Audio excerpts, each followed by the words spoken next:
Welcome to White Paper Podcasts, where our hosts Heather and Andre discuss a wide variety of published white papers and scientific studies, making them easy to understand through an informative and entertaining format. In today's podcast, Andre and Heather discuss the RAND Corporation's research brief that analyzes the risk of escalation in the war in Ukraine. This podcast lasts approximately 9 minutes.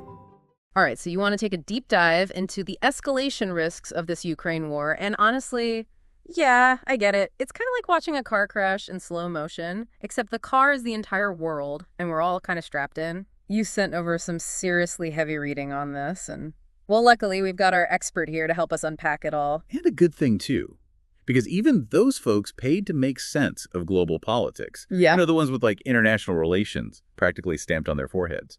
Even they didn't see this coming. It's true. Everyone seems genuinely surprised by how this thing has actually played out. Right.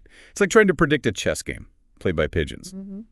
Speaking of miscalculations, though, let's talk about Putin's strategic blunders. The RAND report lays out 3 major ones, starting with Putin seriously underestimating Ukraine. I mean, he really expected them to just fold like a cheap suit, banking on a weak military and low morale. And instead, he got a crash course in Ukrainian spirit. Because, wow, they have been anything but weak. Exactly. They've more than proven their resilience. Second miscalculation, misjudging the West's response. Putin was so sure NATO would be hesitant and divided. Instead, we saw sanctions raining down and military aid flowing in. Basically, a united front he wasn't counting on. Yeah, it's like he totally forgot about the whole an enemy of my enemy thing. And lastly, he way overestimated energy. Turns out the world was a lot more ready to dish Russian gas than he thought.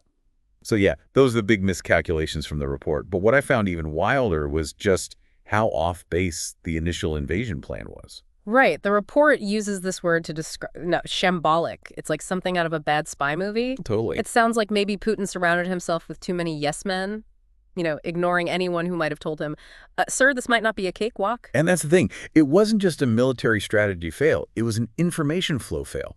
A real-life example of why echo chambers, even at the highest levels, are terrifying. Okay, so we've got Putin making like blunder after blunder here, completely misread the whole situation, which kind of begs the question, why hasn't he already gone nuclear?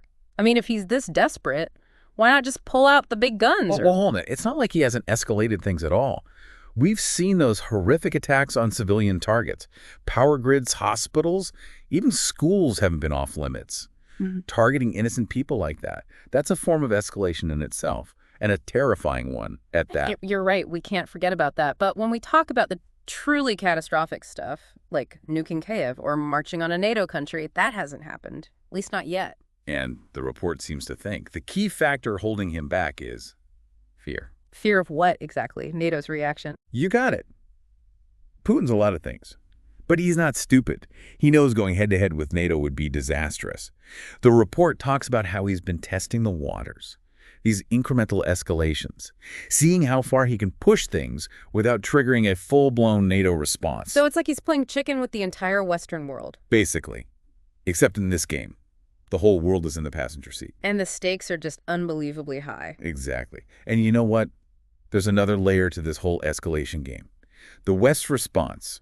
We've been sending aid and weapons right, but slowly, cautiously, like we're afraid to make a wrong move and set Putin off. So is that the right move? I mean, has our go slow approach actually helped prevent things from getting even worse? Honestly, it's a double-edged sword.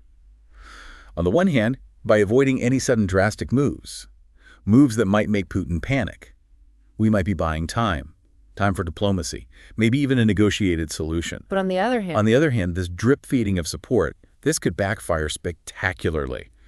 What if Russia adapts faster than Ukraine can use these new weapons? Or what if Ukraine suffers some major losses because they just don't have enough support? Then our cautious approach actually makes the whole situation even worse. And that's what's really scary here. So we've talked about Putin's grand strategy, or maybe his lack of one. But this RAND report also goes into something even scarier, accidental escalation. Like those movies where someone pushes the wrong button and boom, global meltdown. Except this isn't just some movie, right? Yeah, unfortunately not. And the report actually gives some pretty chilling what-if scenarios. Like imagine a stray Russian missile meant for a Ukrainian military base, but it goes off course. hits a group of NATO advisors instead. Okay, yeah, now we're talking about a whole different ballgame. Right. Or how about this? A U.S. surveillance plane, totally illegal in international airspace, of course, but a Russian pilot gets trigger-happy and blasts it out of the sky. These aren't deliberate acts of war, but they could easily spiral out of control, especially if cooler heads don't prevail. And that's why this report, it really emphasizes the importance of communication. Like even when you're staring your enemy down, being able to pick up the phone and just talk things out. That could be the difference between peace and, total chaos. Absolutely. But there's a real catch-22 here. That same miscalculation we talked about earlier, that tendency to underestimate or misjudge the other side, well, it works both ways. What seems like a harmless mistake to one country could look like a deliberate provocation to another. And that's how quickly things can go sideways. Okay, so we've covered the accidental stuff, the oops moments that could end the world as we know it. But what about the intentional escalation scenarios, where Putin wakes up one morning and decides to really up the ante? The report lays out a whole buffet of terrifying possibilities there. Some of them almost plausible. Others just have you shaking your head like, come, are you kidding me? Right, and it's crucial to remember these are potential scenarios, not predictions. But by playing out these what-ifs, we can start to understand just what's at stake. With every decision made... So let's walk through it. Give us a taste of this terrifying menu. All right, well, on the less extreme end, you got things like a limited Russian attack on a NATO member, maybe a cyber attack that cripples infrastructure, or a quick surgical strike on a military base. The goal there wouldn't necessarily be to start a full-blown war, but to test NATO's resolve. See if that unity is really as strong as it seems. A show of force, like don't mess with us kind of thing. Exactly. Another possibility is Russia trying to stir up trouble elsewhere. Maybe engineer a crisis in the South China Sea, or reignite tensions in the Middle East. The idea being to divert attention and resources away from Ukraine, force the West into making some tough choices. Divide and conquer, a classic strategy. Tried and true. And then, then there's the far end of the spectrum, the option that keeps everyone up at night. Yeah, let's talk about it. Nuclear weapons. As unfathomable as it might seem, we have to try and understand how Putin thinks about these weapons. The report suggests that for him, they aren't just a deterrent, they're a tool, a way to regain control if conventional warfare fails. So as things get worse for Russia, as defeat starts to feel like a real possibility, the unthinkable might start to look like the only option. And that's the terrifying logic we're grappling with here. And this report, it doesn't sugarcoat it. It actually states that if Russia were to use nuclear weapons, they might not hold back on the type or number of weapons they use. A chilling thought, to be sure. And a stark reminder of the gravity of this situation. The mere existence of these weapons, it casts a shadow over every decision, every move on this global chessboard. We've covered a lot of ground today, from those early miscalculations by Putin to the terrifying possibilities of escalation, both intentional and accidental. So for you, the listener out there, what does all this actually mean? Why should you care? Well, the report really hammers home a few crucial points. First, NATO's unity is absolutely paramount. Any sign of weakness, any crack in that alliance, Putin will exploit it. Like they say, strength in numbers, especially when you're dealing with a cornered bear. And right now that bear has nukes. Exactly. The second point, this go-slow approach to aiding Ukraine, while well-intentioned, is a dangerous game. It might buy some time, but it also risks some really catastrophic consequences if Russia adapts or Ukraine crumbles under pressure. A delicate balancing act, with the fate of the world hanging in the balance. That's one way to put it.